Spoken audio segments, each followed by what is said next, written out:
Buenas tardes, a continuación les vamos a presentar la exposición. Mi grupo está conformado por Joelis Medina, Julio Galvis y mi persona, Erika Barreto. Escogimos el ciclo de Krebs porque es un tema relacionado con nuestra carrera de microbiología, en especial en biología general. El ciclo de Krebs es conocido como el ciclo de los ácidos tricarboxílicos. Toma su nombre del descubridor Hans Adolfo Krebs. Fue un bioquímico muy importante, del cual ganó muchos premios. El ciclo de Krebs consiste, básicamente, su principal función es obtener energía. Es una ruta metabólica, es la tercera etapa de la respiración celular.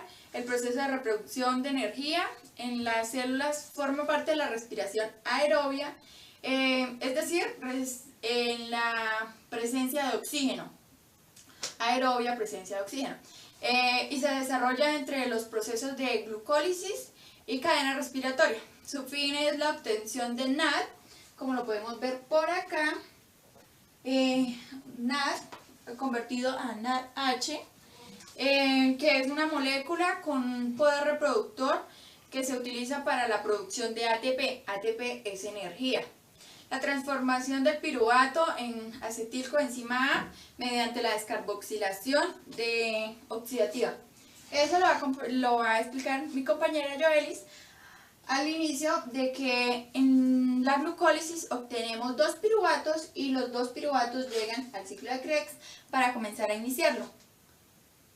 Bueno, acá en la transformación del piruvato, acetilcoenzima A, la cual es esta, un acetil más una coenzima A, va a haber una mediante descarboxilación oxidativa.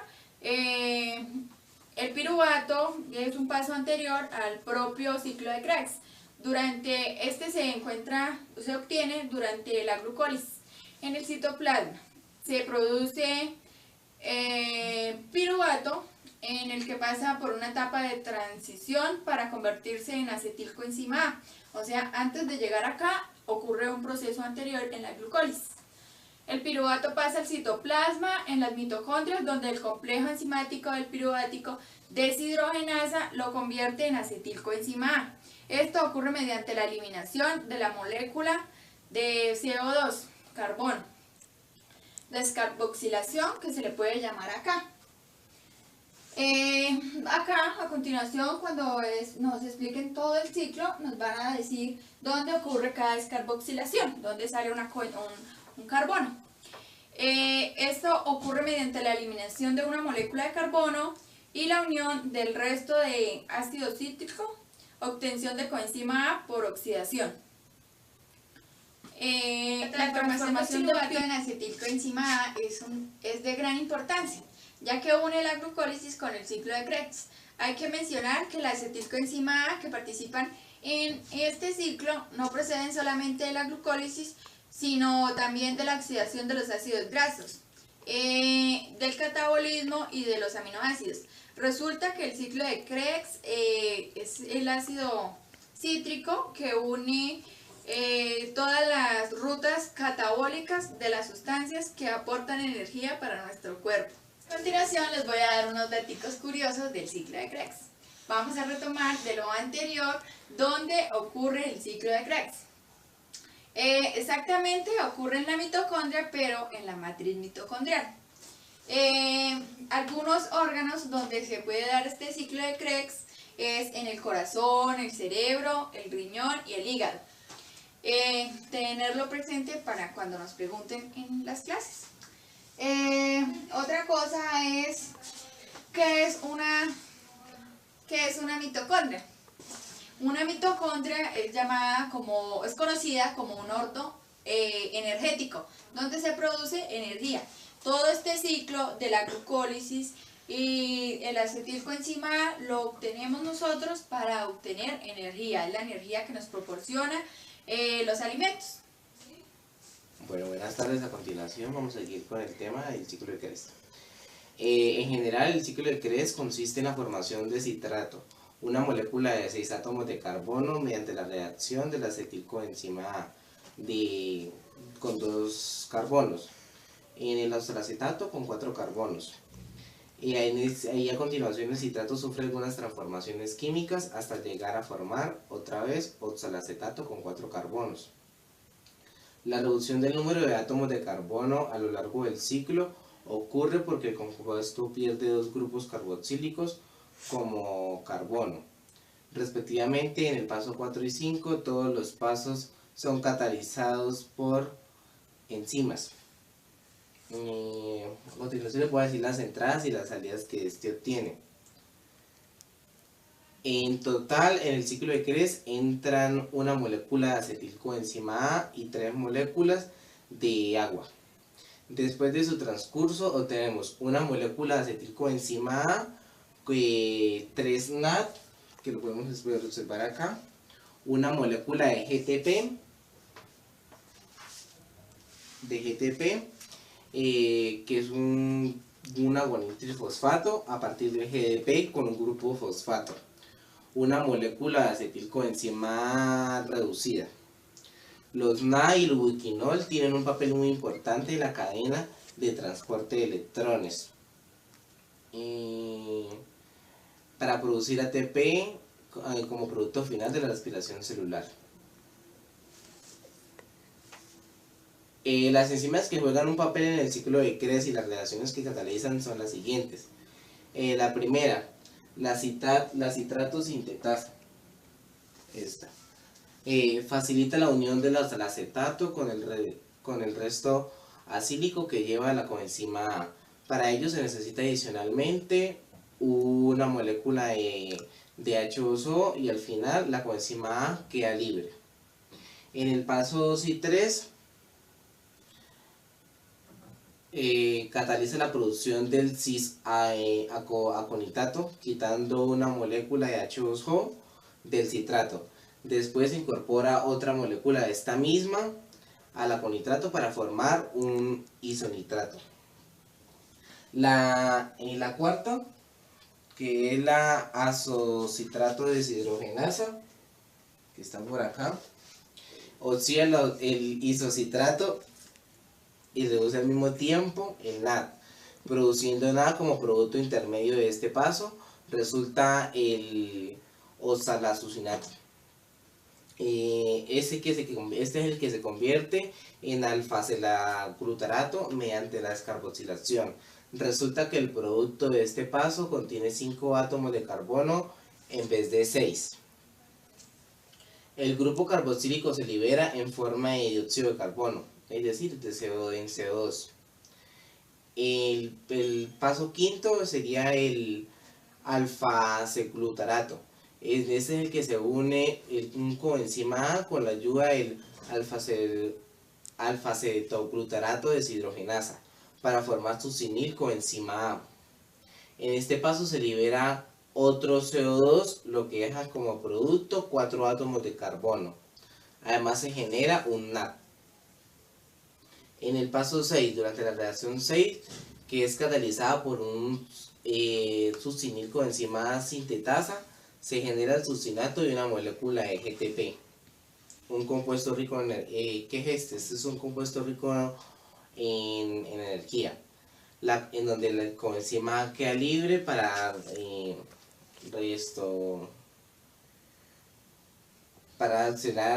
ocasionar las siguientes reacciones, donde pues, sale el succinato deshidrogenasa.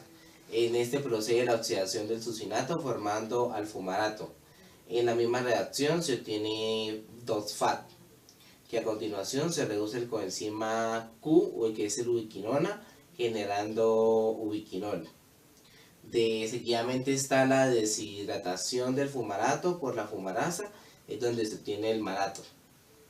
Y finalmente el paso 9, el malato deshidrogenasa, ya es el último, malato. Permite la oxidación de este generando oxalacetato y otro grupo NAD. Regenerando el oxalacetato puede aceptar de nuevo un acetilcoenzima A y recorrer el ciclo ganando más energía en forma de NAD, que puede ser utilizada en la cadena respiratoria. Buenas tardes, a continuación yo les voy a explicar el ciclo de Krebs, o también llamado ácido cítrico o ácido tricarboxílico. Bueno, ya sabemos que de la glucólisis nos entregan 2 piruvatos. Por cada piruvato se nos va a hacer un ciclo de Krebs, o sea, serían 2 ciclos de Krebs. El piruvato para pasar al ciclo de Krebs no puede entrar simplemente como piruvato, entonces pasa por encima del piruvato de deshidrogenasa y se forma el acetilcoenzima A. De la acetilcoenzima A sale una molécula de agua y sale una molécula de carbono. El acetilcoenzima A tiene 2 carbonos, pero no puede entrar solo, con 2 carbonos. Entonces se une con el oxalacetato. El oxalacetato tiene 4 carbonos. Entonces, del acetilcoenzima A y el oxalacetato va a formar el citrato. Por la enzima citrato sintasa. Del citrato sintasa a cisaconitrato sale una molécula de agua por la enzima aconitasa. El cisaconitrato, para pasar a isocitrato, entra una molécula de agua por la enzima aconitasa. De isocitrato, para pasar a cetoglutarato, pasa por la enzima isocitrato de deshidrogenasa. Pero acá se forma un NAD, o sea, se forma el NAD, pero se convierte en NADH, o sea, la que estamos viendo acá. Del acetoglutarato, pasa por encima del acetoglutarato de deshidrogenasa y se forma el succinil-CoA. Acá se forman otras moléculas de NAD y se convierten en NADH, como estamos viendo acá en la gráfica. Del acetoglutarato pasa al succinil-CoA, por encima del acetoglutarato de deshidrogenasa. Acá lo estamos viendo. Pero acá sale un GDP más un grupo fosfato, que eso va a formar un ATP. GDP más un grupo fosfato va a formar ATP. Bueno, en estas dos partes se hace una descarboxilación.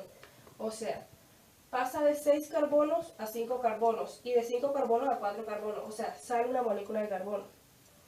Del succinil-CoA, para pasar al succinato, pasa por la enzima succinil-coenzima A o sintasa. Acá se ve, sale una molécula de carbono, CH más un GTP. De succinil-coenzima A al fumarato hay una oxidación, o sea, se oxida una molécula de hidrógeno y se forma un FAT y se convierte en FAT-H. Bueno, por la enzima succinato de deshidrogenasa. Del fumarato al malato sale una molécula de agua, pero pasa por encima del fumarasa y eso te va a dar el malato. Del malato a pasar otra vez al oxalacetato, pasa por el malato de deshidrogenasa. Aquí se forma un NAD para, otra vez nuevamente, de malato para pasar al oxalacetato pasa por la enzima malato de deshidrogenasa. Acá en esta parte se forma el NAD para formarse en NADH. Y así sucesivamente otra vez se vuelve otra vez el ciclo. Pero ya sabemos que por cada piruvato, o sea, serían 2 piruvatos, serían 2 ciclos de Krebs. Entonces les voy a decir cuántos ATP nos está produciendo los 2 ciclos de Krebs. Por favor. Ya sabemos que la glucólisis nos entregan 2 ATP directos. Y 2 NAD. Por 3 serían 6. O sea, la suma de esos 2 serían los 8. En el ciclo de Krebs se forman 2 ATPs, 2 FAT y 6 NAD. Bueno, los ATPs, bueno, acá en el GDP más un grupo 4, eso va a formar el ATP. Acá están los NAD, o sea, por cada NAD serían 3. O sea, 1 por cada NAD serían 3 NAD. Serían 3, 6, 9 NAD. Entonces la suma de todos nos daría 24 ATPs. Más lo de la glucólisis nos darían 24 más 6 más 8, se nos dan 38 ATPs. O sea, ATPs es la reunión de toda la energía de las dos fases de la respiración celular. El ciclo de Krebs sería la segunda. Pero en el ciclo de Krebs es donde más recogemos la mayor cantidad de ATPs, o sea, de energía. ¿Qué más les puedo decir? Bueno, como les venía diciendo, quiero contar un poquito más sobre el ciclo de Krebs. En el ciclo de Krebs se divide en varias partes. La primera es condensación de 2 carbonos más 4 carbonos. O sea, del acetilcoenzima A al oxalacetato, que eso va a formar el citrato, que ya anteriormente ya les venía diciendo. Isomeración de 2 pasos, o sea, deshidratación y luego rehidratación. O sea, cuando sale una molécula de agua y otra vez entra, o sea, se rehidrata otra vez. La descarboxilación oxidativa es cuando pasa, cuando ya les venía diciendo anteriormente, cuando pasa de 6 carbonos a 5 carbonos y de 5 carbonos a 4 carbonos, o sea, serían 2 fases acá. Y la fosforilación a nivel de sustrato, o sea, en esta parte de acá cuando se forma el FAD. Hay 3 estados: la oxidación, cuando se ve del fumarato al malato, entra una molécula de agua o sale una molécula de agua y se forma el NAD para darse el NADH. La hidratación, ya como les venía diciendo, cuando entra una molécula de agua, y deshidratación cuando sale una molécula de agua. Y oxidación, vuelvo y repito otra vez, cuando se oxida el fumarato por encima de fumarasa y pasa el malato. ¿Qué más? Bueno, entonces la versión, digamos, con retro. Bueno, el ciclo de Krebs, esto fue creado en 1937 por el bioquímico alemán Hans Krebs. Postuló la ruta central metabólica aeróbica, o sea, aeróbica lo que tienen o lo que necesitan oxígeno. Aeróbica lo que necesitan oxígeno para sobrevivir. Con varios nombres como el ciclo de Krebs, o también llamado ácido cítrico o ácido tricarboxílico. Bueno, ya damos por terminada la exposición del ciclo de Krebs. Esperamos su pronta calificación. Gracias.